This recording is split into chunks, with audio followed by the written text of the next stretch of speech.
and he sent me off to Chico State and said, do this and this and this, and don't take these classes because you'll be taking them at the next level. And that kind of stuff. The thing that said you had to have a master's in what you call maybe whatever. Prior to that, our counselors didn't have masters. Right.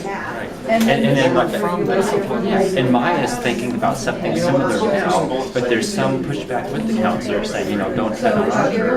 And we have special, and there should be some kind of alignment between the two, but I don't know how that would fit.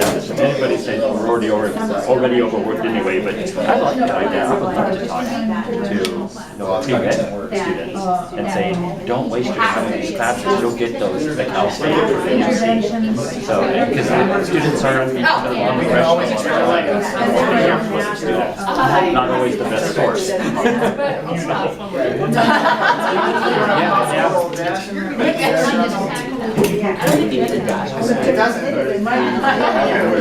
Same thing for summer school. Some students are cut out for summer school, and others shouldn't mess with that. You know, but that truncated time and their whole bench gets to these degrees quickly. I'll take another year in summer school. I'll be okay. If you barely passed a class that was lesser than that in an 18-week semester, so I like that.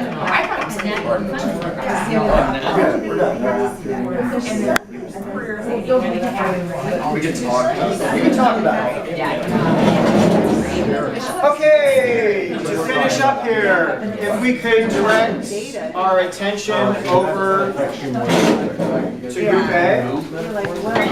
No, I know, I mean, Group A, could you share with us your plan? So your part was you were actually coming up with a program for a campus-wide initiative for us. So what did you come up with here? So we came up with the 1-to-1. We were trying to express a ratio there. A 1-to-1 peer and or faculty mentorship for guidance and inspiration within the discipline. So could you explain that a little bit more for us? What's that going to look like? I might kick that over to Max.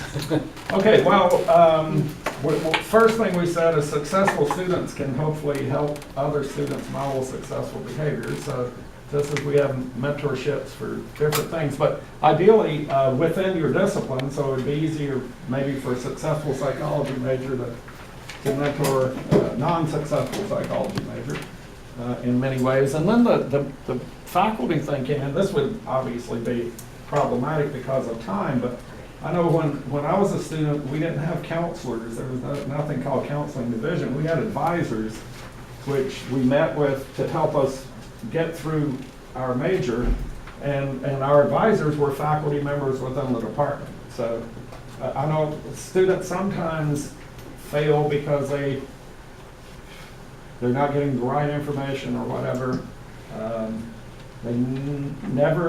Some of them come to me. We have very few philosophy majors, but fortunately they come to me and ask, and I try to tell them how to succeed in philosophy. It might be different than in other disciplines, the sort of things you need. So again, we just thought that obviously we're successful, we made it here, and some of us had a lot of obstacles to overcome.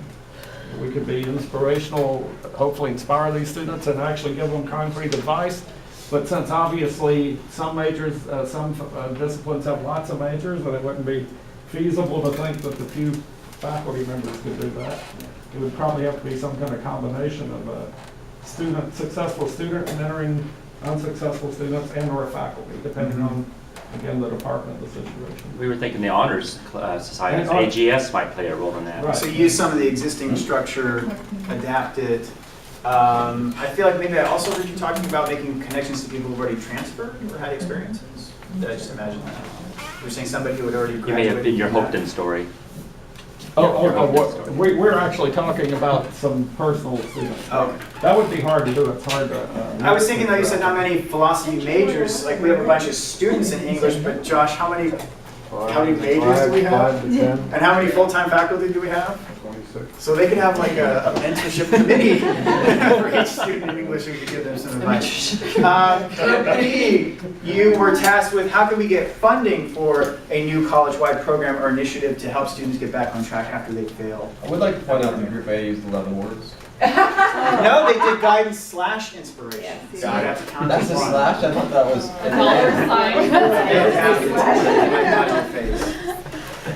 We created our own little symbol. 1, 2, 3, 4, 5, 6, 7, 8. Yeah. Yeah, you guys hyphenized. So Group B, what was your funding idea?